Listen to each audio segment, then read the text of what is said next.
அல்லாஹ் சொல்லி காட்டுகிறான், யா அய்யுஹல்லதீன ஆமனூ, அல்லாஹ்வை மறுமை நாளை நம்பிய இறை விசுவாசிகளே, இஜ்தனிபு கஸீரம் மினல்-லன், அதிகமாக நீங்க சந்தேகம் கொள்றதை விட்டுருங்க. எல்லா விஷயத்துக்கும் பிரச்சனை ஏற்பதற்கு அடிப்படையான அம்சம் எதுதாங்க? ஒரு குடும்பத்தில், நண்பர்கள் வட்டத்தில், வியாபார ரீதியில் பிரச்சனை ஏற்படுறதுக்கு அடிப்படையான விஷயம் அடுத்தவங்க மேல செய்யக்கூடிய தவறான எண்ணங்கள் இருக்குதா இல்லையா?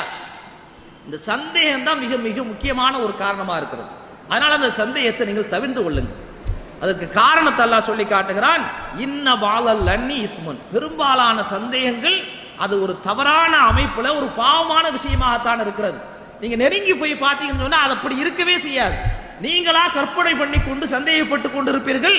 கொஞ்சம் நெருங்கி பார்த்தீங்கன்னு சொன்னா அது உண்மையிலேயே ஒரு தவறான ஒரு விஷயமாக, ஒரு பாவமான விஷயமாக இருக்கும் என்று அல்லாஹ் சொல்லிவிட்டு அடுத்ததாக சொல்லி காட்டுகிறான், வலா தஜஸ்ஸசு, யாரையும் நீங்க துருவி துருவி ஆராயாதீங்க. யாரையும் துருவி துருவி என்ன செய்யாதீங்க? ஆராயாதீங்க. உங்களை ஆராய்ச்சி பண்ணி நீங்க என்ன பண்றீங்க, பிறப்பு முதல் இறப்பு வரைக்கும், காலை எழுந்தது முதல் இரவு படுக்கின்ற வரைக்கும் நீங்க என்ன பண்றீங்க, உங்களை கண்காணிக்கிறதுக்காண்டி அல்லாஹ் என்ன செய்கிறான்? 2 பேரை வச்சிருக்கிறான். அவங்க உங்களை கண்காணிக்கிறதுக்கான அல்லாஹ் வச்சிருக்கிற சமயத்துல எல்லாத்துக்கும் எல்லாம் வச்சிருக்கிறான். எனக்கு மாத்திரம் கிடையாது, உலகத்தில் இருக்கக்கூடிய எல்லா மனிதர்களுக்கும் எல்லாம் நினைச்சிருக்கிறான். யார் என்ன பண்ணிக்கிட்டு இருக்கிறாங்க, என்ன செஞ்சுக்கிட்டு இருக்கிறாங்க, எல்லாத்தையும் அவ்வப்போது உடனுக்குடன் எழுதக்கூடிய வகையில் அல்லாஹ் என்ன செய்கிறான்? சில சிஐடிகளை வச்சுக்கிறான். உங்களுக்கு அந்த வேலை எதுக்கு?